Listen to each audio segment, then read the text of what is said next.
দেখুন ভিডিও শুরু করছি, দুটো শালিক খুনসুটি করছে, এই নিয়েই আজকে ভিডিও শুরু করছি।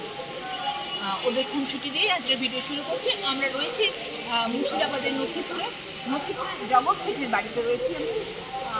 জগৎ শেঠ যিনি ছিলেন মানে নবাবদের কাছ থেকে যিনি কর আদায় করতেন, জমিদারদের কাছ থেকে জমিদারদের কাছ থেকে যিনি কর আদায় করতেন, এবং ওনাকে ব্যাংক অফ ইংল্যান্ড বলা হতো। এবং এখানে ঢোকার টিকিটের দাম হচ্ছে 30 টাকা অ্যাডাল্ট যারা রয়েছেন তাদের জন্য, বাচ্চাদেরটা আপনারা জেনে নেবেন। খুব সুন্দর দিয়ে রয়েছে, সব দিয়ে দেখতে হবে। বেরোবার পর প্রথম তলা মানে দ্বিতীয় তলা থেকে বেরোতে হবে। তো খুব সুন্দর এখানকার সমস্ত তাদের কাঁসার কারুকার্য করা বাসন, যেটা আপনারা কাশিম বাজারে পাবেন, বহরমপুর কাশিম বাজারে পেয়ে থাকবেন। অনেক ওদের ব্যবহার জিনিসপত্র পুরানো দিনের, কতদিন আগেকার জানি না, 300 বছর বা 200 বছর আগেকার সেই পুরানো শাড়ি, যেগুলো বেনারসি বা মুসলিম শাড়ি ডিজাইন করা, সেগুলো সমস্ত দিয়েই ওদের মিউজিয়াম সমৃদ্ধ করা রয়েছে।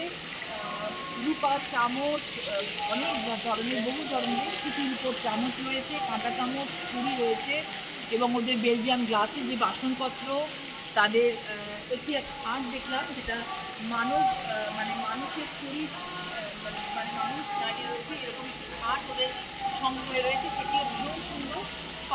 পালকি ওদের সঙ্গে রয়েছে, এবং জগৎ শেঠ যে পালকিতে যাতায়াত করছে সেই পালকিও এই মিউজিয়ামকে সমৃদ্ধ করছে।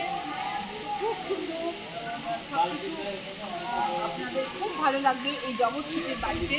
এখানে একটি কামান রয়েছে, একটি ট্রেন, এটা একটু মানে ওদের সিম্বল করে রেখেছে, বা একটি ট্রেনও রয়েছে, খুব সুন্দর।